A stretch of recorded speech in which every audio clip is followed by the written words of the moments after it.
Have you thought of ways Brian Hartline can improve the Buckeyes offense in 2023 with him being promoted to offensive coordinator? There's a belief that Brian Hartline will do everything he can so the Buckeyes offense is all it can be in 2023. You are Locked On Buckeyes, your daily podcast on the Ohio State Buckeyes. Part of the Locked On Podcast Network, your team every day.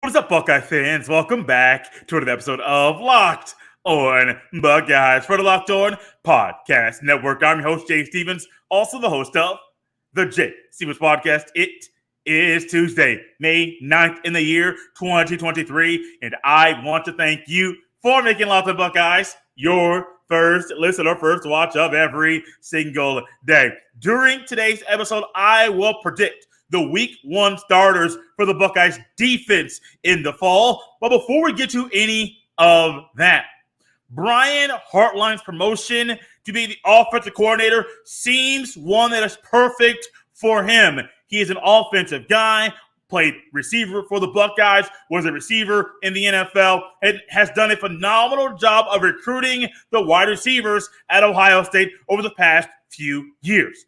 You bring in his ability to develop the wide receivers at Ohio State and his ability to recruit that level as well. You would think, hey, who on the Buckeyes offense could be an offensive coordinator? Brian Hartline is easily in that conversation. And so it makes me wonder, with Brian Hartline having a full off season to prepare to be the Buckeyes OC in the fall, how does he plan on making the offense better than it was a year ago? On yesterday's episode, we kind of handed out a couple things that happened a year ago. You got guys getting drafted, 5 of the 6 draft picks at Ohio State in this year's NFL draft were on the offensive side of the ball. Quarterback, you had 3 offensive linemen, a receiver. I mean, you had guys there that were really, really, really good. But at the same time, let's keep it in context, the offense last year was not well-rounded. It was not something that I believe utilized every asset and every player that was good enough to play for the Buckeyes in any capacity a year ago on offense. Which then makes me think, how does Brian Hartline plan on changing that? How does he plan on utilizing that? Now, keep in mind, Brian Hartline might not call the plays in the fall. That is something that's still TBD, to be determined, or if it has been determined, it has not been announced, because I still wonder if Ryan Day still plans on it, if he thinks he's going to call plays in the fall. Ultimately, I think Brian Hartline should. Little uneasy. I'm comfortable with Ryan Day calling plays, and actually I think it would be a great thing for the Buckeyes to have him call plays. But I also understand that there are going to be things that happen if Brian Hartline calls plays that maybe it takes him a while to get the feel of the game. Maybe the scripted plays, the first 10 to 15 plays of the Buckeyes offense, maybe those don't hit like he thought they're going to. Why? It's new to him. Anytime you do something new, there might be some hiccups. There might be some growing pains. So we're kind of in a wait-and-see mode with Brian Hartline.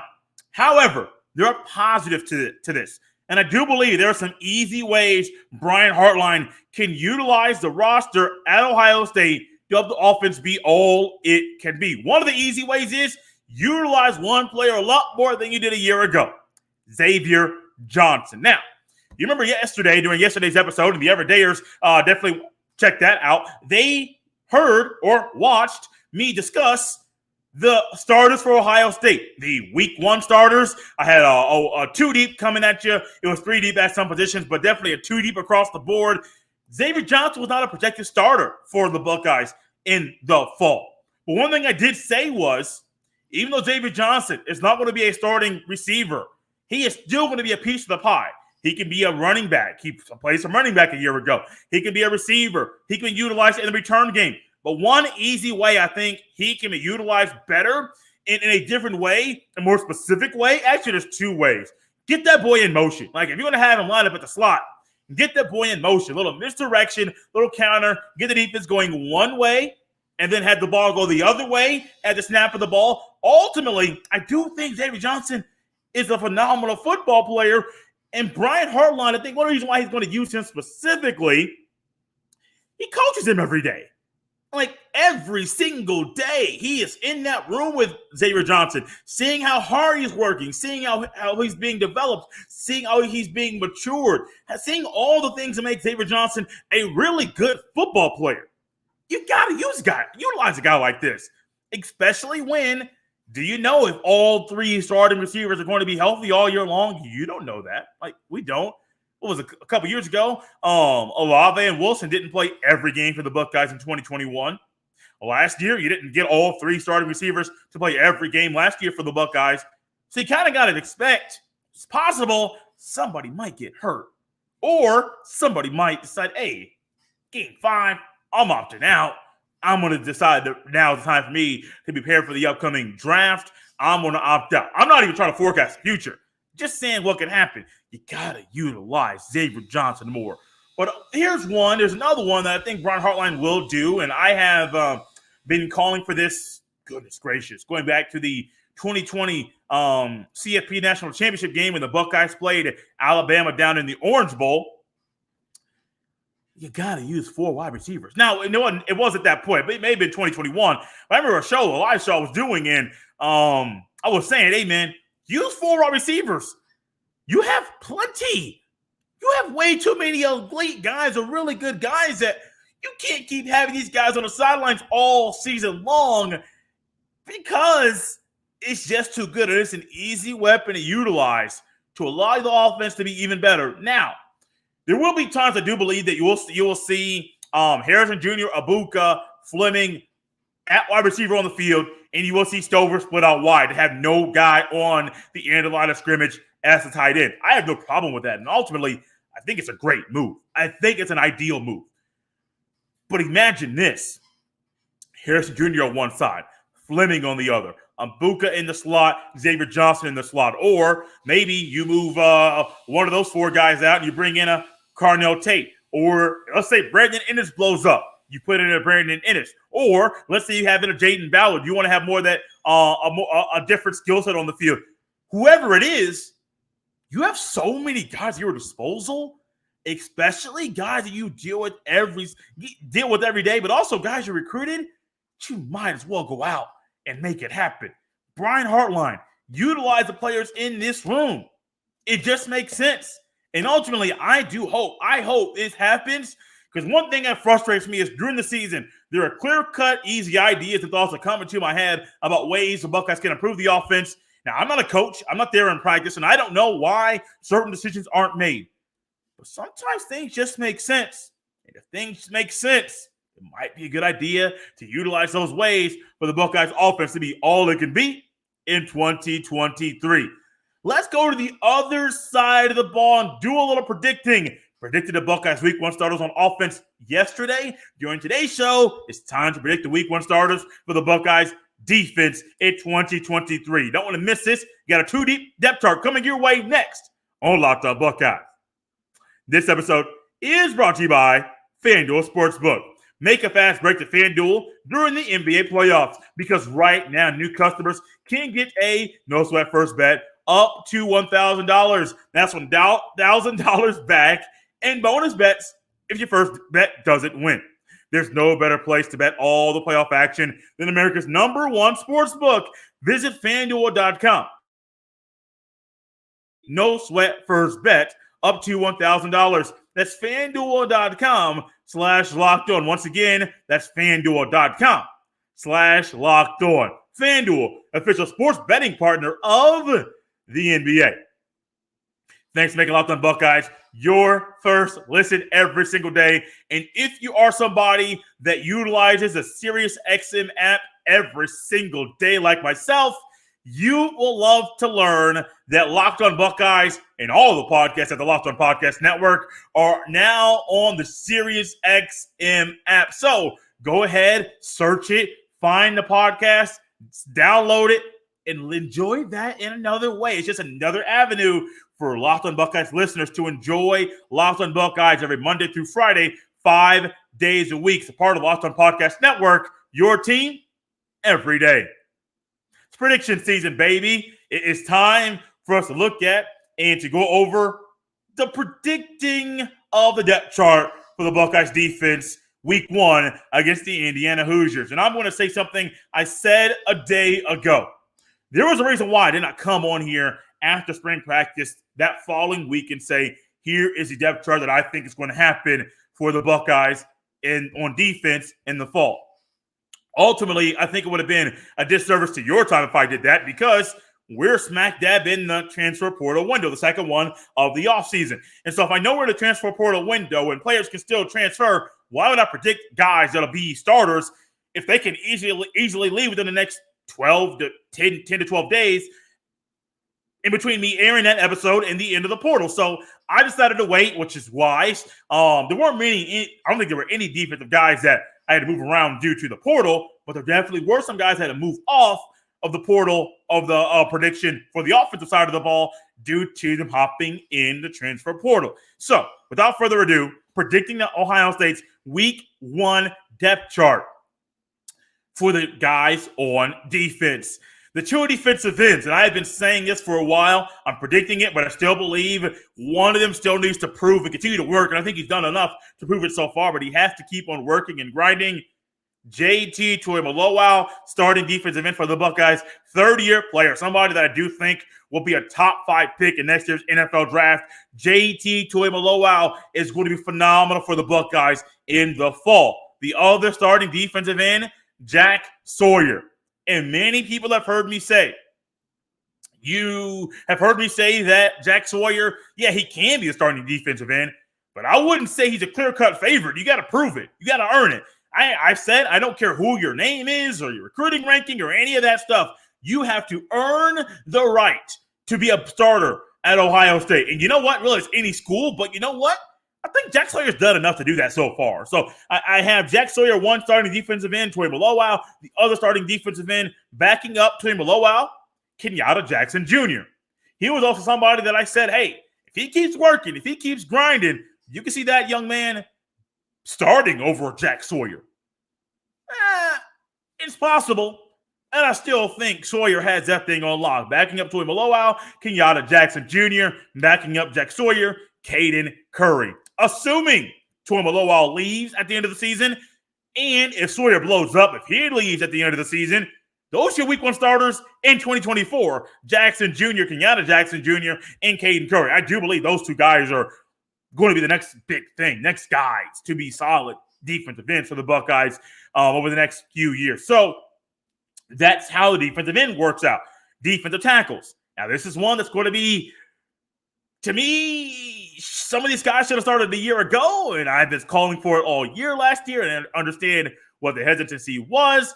But I think one D tackle starting for the Buckeyes week 1 against the Indiana Hoosiers, Michael Hall Jr. I have been calling for his name, his number to be called for a long time. It's time, baby. Let him go. Let him loose. Let that young man do his thing. Michael Hall Jr. starting D tackle for the Buckeyes. The other one, Ty Hamilton. Ty Hamilton backing up.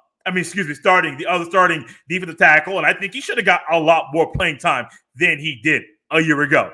Backing up Michael Hall Jr., Tyleik Williams. Backing up Ty Hamilton, Jaden McKenzie. So to recap, the defensive line starters for the Buckeyes week 1. And one D end is JT Tuimoloau. The other D end is Jack Sawyer. One D tackle, Michael Hall Jr. The other D tackle that will be starting for the Buckeyes week 1 in the fall is Ty Hamilton. Now, we all remember the Buckeyes used a 4-2-5, used it a year ago, and Jim Knowles does not plan on changing that thing going forward. So with the Buckeyes using a 4-2-5, 4 down linemen, defensive linemen, 2 linebackers, and 5 DBs, there's only going to be 2 linebackers that will be starting for the Buckeyes in the fall. And ultimately, this was kind of easy. This may have been the easiest one to predict. It'll be the same guys that started last year for the Buckeyes that they'll be starting week 1 for them. Tommy Eichenberg will be starting the middle linebacker. Then the starting will linebacker is Still Chambers. Ultimately, if one of them goes down, let's say Eichenberg goes down, you don't have to put in Cody Simon to spell him and to be the backup. No, you can easily move Still Chambers over. And if you want to bump up somebody else to play that will linebacker spot, to be the other linebacker there, go for it. So be it. But I think this one was kind of easy. And you're looking at 2 guys on Eichenberg and Still Chambers that could be all Big Ten guys. First team, all Big Ten in the fall. One of them might be first or second team All-American. One of the other one may be second or third team All-American. I mean, they are going to be that good in the fall. Or at the same time, I do believe both of these guys, if they blow up, they'll get drafted. I believe they will get drafted.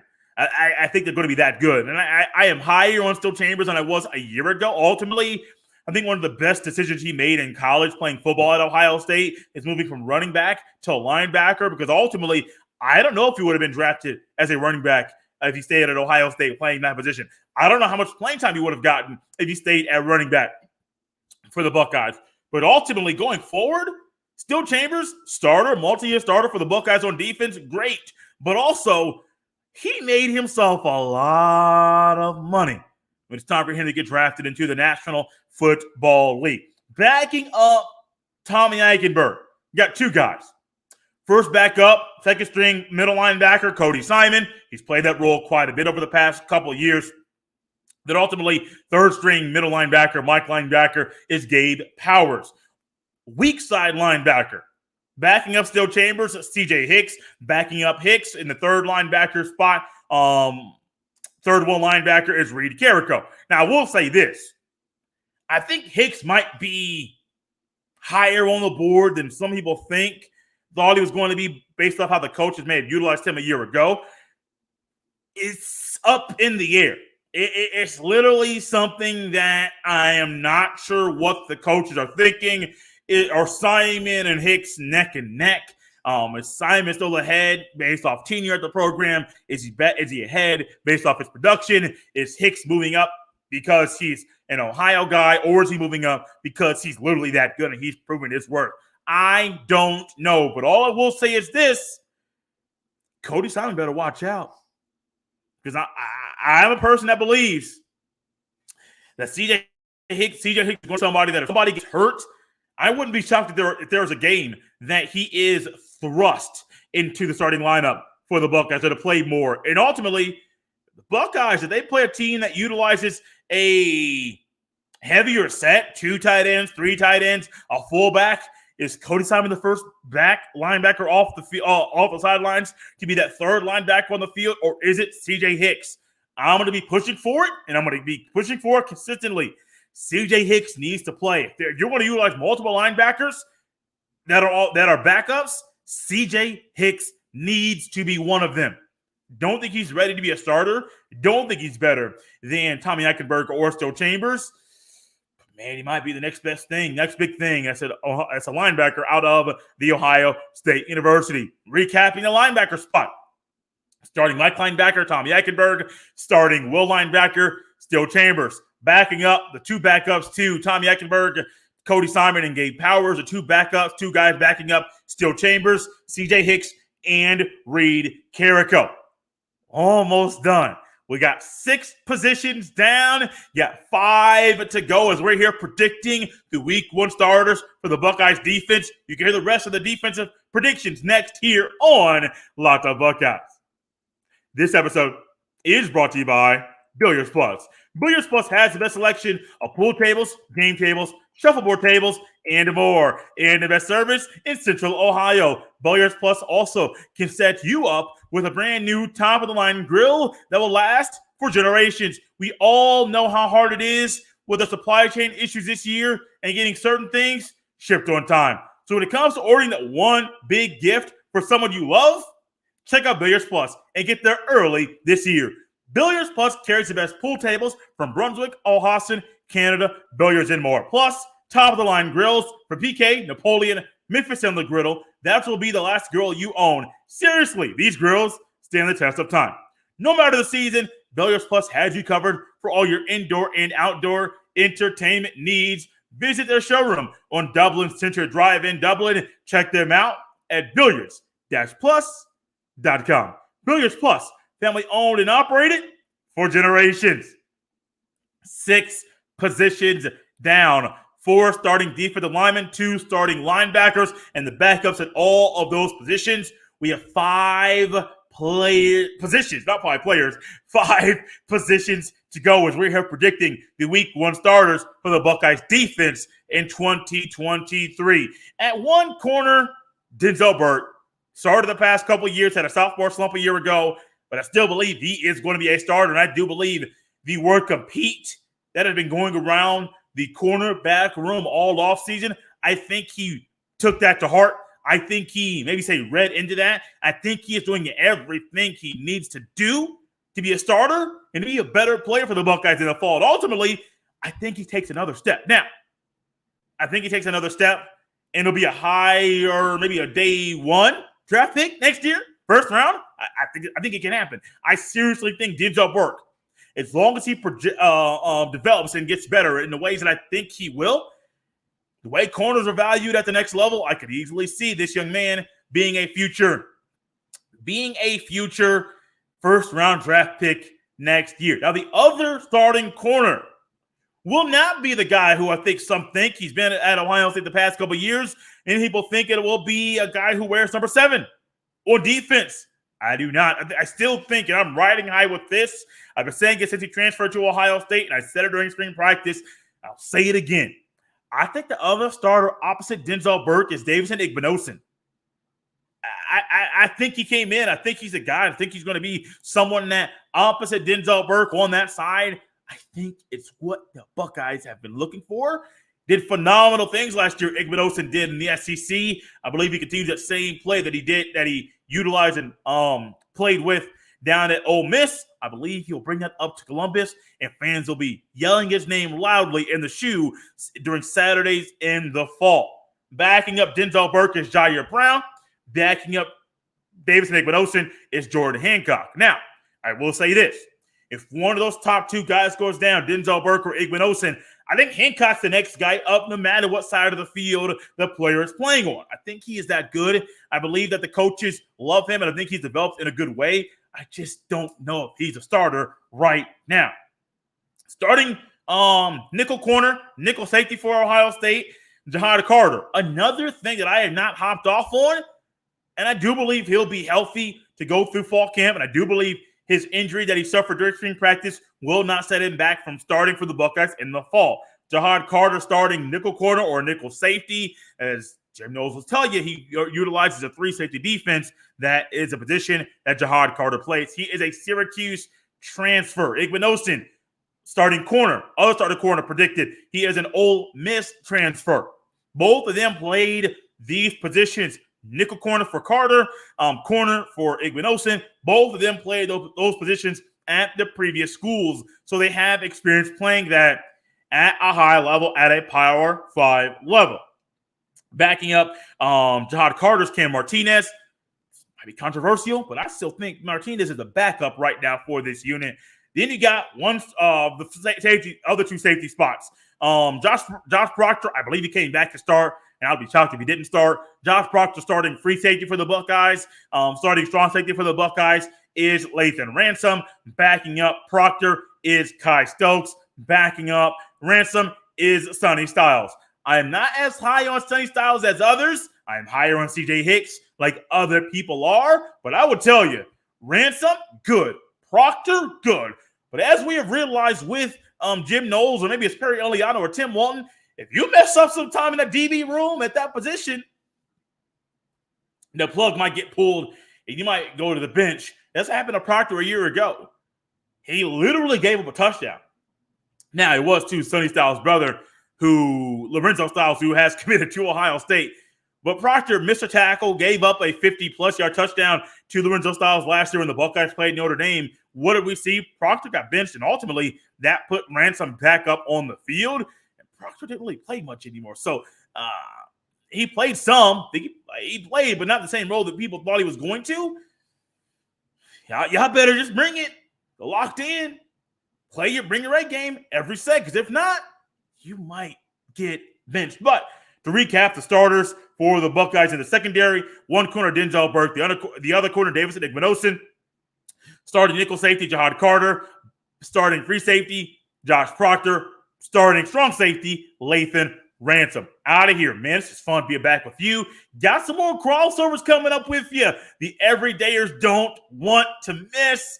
the crossover tomorrow with Aaron Freeman of Locked On Falcons. Him and I talk about the Falcons drafting Zach Harrison and even a conversation about Jeffrey Okudah as well. As always, you can follow me on Twitter at jstevens07. You can send all of your emails to jstevens317@gmail.com. We're out of here, guys, on a Tuesday. Got some more good stuff coming your way. Make sure you subscribe to Locked On Buckeyes so you don't miss a beat. For Locked On Buckeyes on a Tuesday, I am Jay Stevens. I hope you have a great day. I'll see you next time.